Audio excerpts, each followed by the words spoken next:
What's up, guys? It's Megan. It's that time of the week again where we get to talk about the latest episode of Fear the Walking Dead. Today we're talking about season 2 episode 13. I can't remember what it's called. Time of Death. I think it was called Time of Death. Okay, first things first, I did not do a reaction video last night. Also, FYI, in case you hear any background noise right now, we have traffic going on this way, and we have the kid watching Inside Out behind me, and she won't turn it down. So that's that. There's lots of noise today. Sorry about that. I did not record a reaction video last night. You guys ever just, well, I suppose, unless you do these kind of reaction videos all the time, you might not think about this, but I always sort of feel like I want to just watch TV at the end of the night by, like, take a shower, get my PJs on, and just like lounge on the couch and then fall asleep, because that's what I always do when I watch TV at night. And so when I sit down to watch Fear the Walking Dead, I'm like, oh, I gotta film myself, so I have to sit up straight, you know, can't like eat too much, can't take a shower first, and that's fine because I like doing reaction videos. But every once in a while I'm just like, I was so friggin' tired yesterday. I had just such a big day of stuff and going on, and then I came home and I was like, I have a half hour until Fear the Walking Dead is on. I really just want to take a shower and chill and like stuff my face because I hadn't eaten dinner. So my point being, I didn't record a reaction video last night because I just wanted to like chill and not like worry about what I look like on film, or, you know, I just want to like lay down and watch TV. So that's why I'm actually doing a review today, because I still wanted to kind of talk about the episode, mainly because we are right up against the season finale for season 2. I didn't even realize we're already episode 13 here. We're gonna be at episode 14 next week, and that's the season finale. I had no idea, to be quite honest with you. What did I think of last night's episode? Fuck you, Chris. Seriously, that's what I just, I told you guys. I told you Chris was bad. I hated him. Everybody hates Chris. Seriously though, like, what the fuck, dude? Okay, let's start at the beginning. Opening scene, we see Madison at the gate. This is like the culmination of her stupidity for turning on the generator and lighting up the hotel. We see all of these poor people desperate for a place to be. They have electricity. Like, that's a huge thing in the end of the world apocalypse right now, you know, zombie apocalypse. Electricity is huge, and so all of these people saw this huge hotel light up, and this is like hope for them. And they're at the gate, and you know, all Madison's group is doing is apologizing, and they feel bad, but they also know that they can't necessarily invite all of these people in because they don't have the resources to take care of them. Also, having this many people there, you're suddenly outnumbered. You know, if these people band together and wanted to take over your place.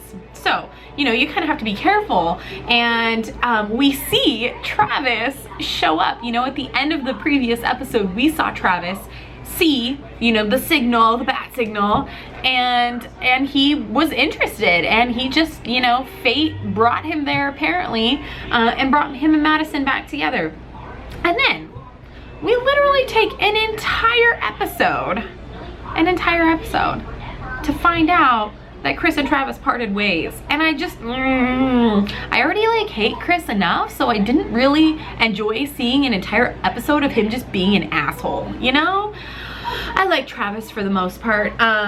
This was not my favorite episode. I really enjoyed the previous one.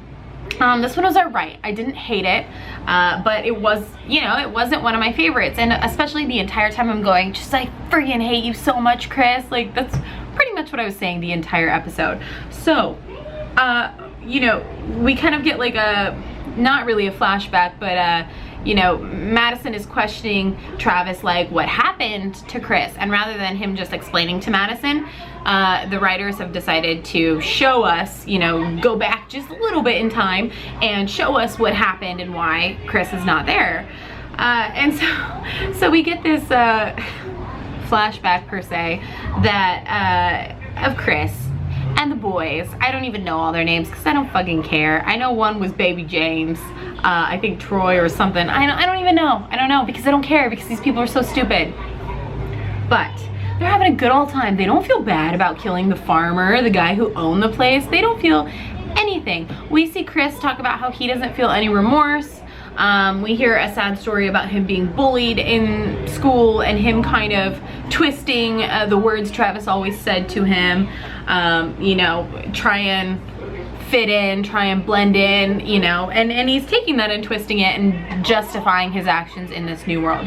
And while I really liked, and I can't remember exactly what Chris Hardwick said, but it's like you agree with Chris's logic and his thinking to an extent. Like, yes, you have to do things in this new world that you would never do in normal everyday life. You have, sometimes it comes down to you have to kill people. But what Chris is like missing is that I mean, he has no, there's no loyalty to his father here or to his family, and he just immediately latches on to these new guys here and likes them more than he likes his own father. And he just, I don't want to get into all the Chris stuff because I could go on and on forever, and apparently this video is already 7.5 minutes. So, Travis and Madison are reunited. We spend the entire episode sort of seeing this flashback, it's not a flashback, but you know what I mean, of what really happened between Chris and Travis. And, okay, for one, if anybody ever pointed a gun at any of my family members, even family members that I'm not that close to, I would immediately like try and stop them and jump in front and like try and protect my family member. And there was that moment when Travis ripped the gun out of Chris's hands, you know, and basically when they were talking about killing their friend because he wasn't gonna get better, Travis gets the gun from Chris and he immediately, you know, points it at the other guys. He shoots it as like a warning.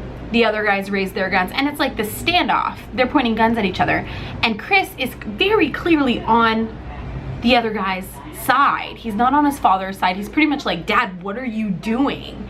And I just, that really bothered me because I feel like even if I wasn't that close to, you know, to my father, I would still take my family member's side over some stranger that I've known for 2 days, even if I liked said stranger. Do you know what I mean? Like, that really bothered me that Chris has no family loyalty whatsoever. And then it just goes downhill from there. The point where Chris comes into the barn and is like, Dad, I know. And he pretends to like understand what his dad was trying to teach him and say, and his dad falls for it, and then he's like, I'm gonna give you a hug, Dad, and it was all a trap and a trick. And I just, that blew my mind. And right at that last second, right before he like bear gripped, you know, bear hugged him and called his friends in, I knew. It was like it clicked that this is, he doesn't actually feel this way, he's playing his dad. But I also like just could not wrap my brain around how a child could be so like manipulative and vindictive against their parent. I don't know, I just don't have that kind of relationship with my parents, so I can't even begin to understand it. Nevertheless, it was awful. Really like a big betrayal here. And Travis is left, after they've parted ways, he's left feeling so much guilt and sadness for like not figuring out some way to keep Chris with him, not figuring out some way to protect Chris. He feels like he failed Liza and he's failed Chris, and he didn't even get to tell Chris that he loved him. Everything that a parent would regret. And me being a parent myself, I totally see where he's coming from. And the whole time I wanted to be like, Travis, it's not your fault. You're fine. It's not your fault. You shouldn't feel guilty. But at the same time, I know if it was my kid, it wouldn't matter how awful they treated me. It wouldn't matter how horrible of a person they had become. You always care about your kid. And they never stop, in Madison's words, they never stop being your child. And I just feel like now, after seeing the end of the episode where Chris is nowhere to be found, but these guys that he was with show up at the hotel, and we're left going, well, where the hell is Chris? Now, Travis is gonna see these guys and he's gonna know something happened to Chris. And we have this 2-hour season finale coming up here next week, and I just have this feeling that they're gonna say something about Chris, or where Chris ended up. And this Madison Travis like reunited thing is not going to last very long at all. Travis is definitely 100% gonna go after Chris, especially once he finds out that he's no longer with these buddies, these friends. Like, where is he? Where did they leave him? What happened to him? I'm pretty sure he's not dead, okay? I'm pretty sure. But will we see him again in the season finale? Who knows at this point, but I definitely think that's going to be another mission here for Travis. Travis is going to, you know, I can see Madison trying to keep Travis there and him just not going for it at all, because, you know, she's gonna want to go after Nick. He's gonna want to go after Travis. Yeah, I don't know what's gonna happen in the finale. I'm kind of actually excited for it. Even though I didn't like enjoy this episode like immensely, I enjoyed it enough to like, it piqued my interest for the season finale quite a bit, where I'm really excited to see where those 2 hours take us. And I hope that we get to see everybody. I hope we get to see Ophelia and Chris and Nick, you know, and Madison and Travis there. I hope that we get to see everyone, because I mean, we have 2 hours, come on. But you know, like, this show likes to drag things out a little bit, so I'm not holding out too much hope. Backtracking a little bit, I wanted to also talk about Alicia and Madison. After Madison reunites with Travis, she seeks out Alicia, and she finally tells Alicia the truth about her father's death and what really happened. And she finally gives Alicia more of an explanation as to why Alicia pretty much had to care for herself and figure out things for herself in her childhood. She says that she was so worried about Nick, and she sees so much of Nick's father, or their father, in Nick, that, and you know, especially also with the drug addiction and how he's always following towards death. And Madison has said that multiple times in this season and last season. And basically that she was so worried about Nick ending up like their dad that she always focused more of her attention on him, and she thought, you know, that Alicia was okay and she seemed okay, and Alicia kind of says, well, I had to be, you know. And it's just this sad, where you just know how Madison is feeling, that she really regrets focusing so much on Nick and you know, kind of neglecting Alicia and thinking that Alicia was okay. And you know, Alicia always, you know, was on top of things, and she was headed in the right direction, in the right path in life. And you know, she feels bad now as a parent, knowing that Alicia had to figure out a lot of it on her own, and had to take care of herself, and had to, you know, move through those same emotions over her father's death that Nick was going through. But you know, Nick was getting more help from Madison. So I really like that. I'm dragging this whole thing on, but Alicia deserved that explanation. She really did. After all of this time, after everything they've been through, after everything she said to Madison about, you know, how she's her child too, you know, that heartbreaking scene when Madison turns on the generator and, you know, Alicia and her have this conversation. It was a heartbreaking conversation where you really realize how Madison has affected Alicia growing up. And I think in that moment, Madison never realized that she had affected her that much until right then and there. And she finally gives her this explanation of her father's death, and kind of why Nick got more attention, and why, you know, why basically she had to grow up the way she did.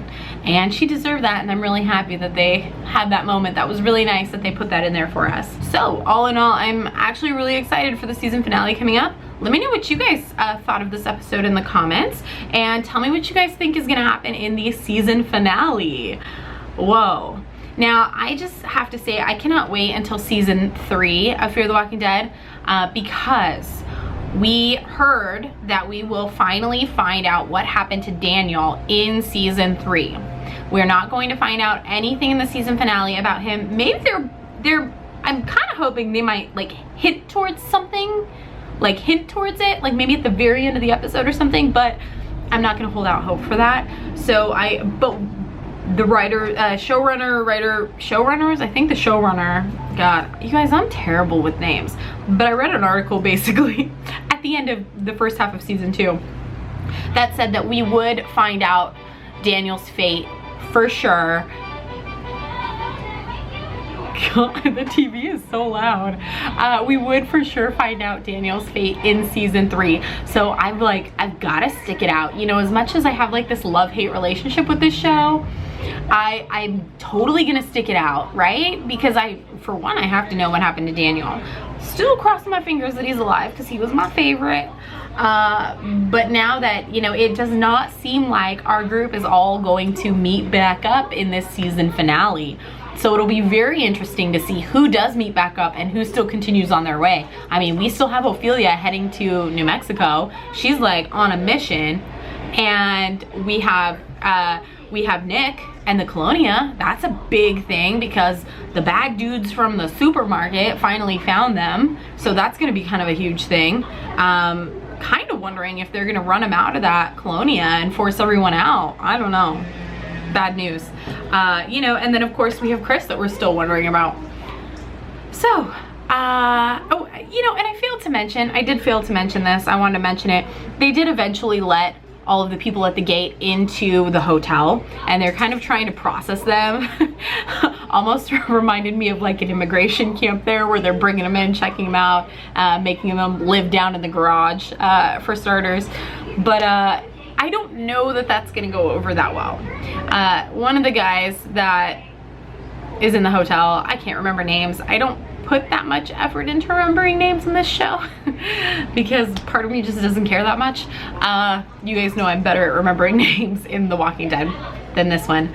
But he says, you know, we don't have enough resources to take care of all these people. And he's basically kind of categorizing them in the sick ones versus the ones that, you know, can survive there, and what to do with the ones that aren't going to work out. So that's definitely going to be a thing as well in the finale, and try and figure out how they're going to care for these people. And hopefully they're all good guys. I mean, what if they got some bad ones thrown in there? And hopefully they don't let in Chris's friends, right? Oh, that would be the stupidest thing to do. Okay guys, this is such a long video. I love you. I hope you guys have a great day, and I will see you next week for the Fear the Walking Dead season 2 finale.